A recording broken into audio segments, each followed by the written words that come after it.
we're going to talk about the for loop. So I use for loops for array processing. They work great for arrays because you can initialize a counter. You can actually stay in the loop for the total size of the array. And you can add one to the counter, and you can do all of that right in the for statement. Okay, so it's actually great. There's 3 expressions. First one is for the counter, second one is for the condition, third one increments the counter. And then you typically have curly braces with actions in between. Okay, so here I've got a total. I set my counter to 1. As long as the counter is less than 10, I'm going to stay in this loop. Going to add 1 each time. And here I'm just adding the counter into the total. Okay, and here I chose to initialize the counter outside of the for statement. Okay, so the for statement, the expressions are positional. So if you don't put the counter at the beginning, you still have to put the semicolon here. Okay, so after the first semicolon is the condition, and after the second semicolon is the expression you are incrementing. And you can use the increment like this with 2 plus signs. You could also do like a count down.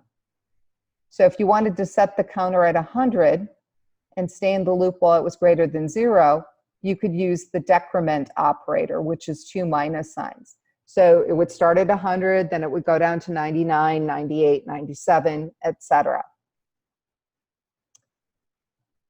And you will notice that the expressions are separated by semicolons. Now, the for statement itself is super flexible. So not only can you declare a counter, and you can have a condition, and you can increment or decrement your counter, you can have other calculations here as well. So after that second semicolon, where you would either increase or decrease your counter, you can have other calculations. Okay, you just have to put a comma between your counter calculation and the other calculations. So here I've got total plus equal counter, but I could have a bunch of different calculations. I just need to have commas between them.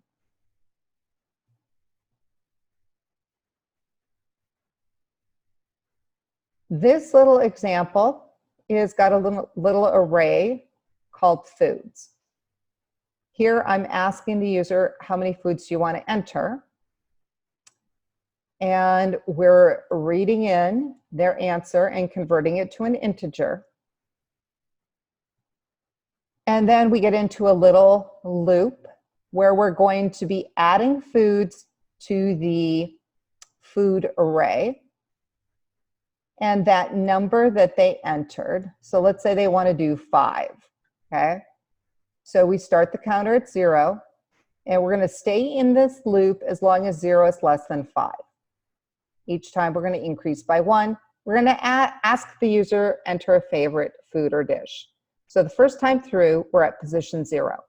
So let's say they enter pizza. Okay, and then we come through here, now the counter is 1. So at position 1, enter favorite food, lobster. Come through, now the counter is a 2.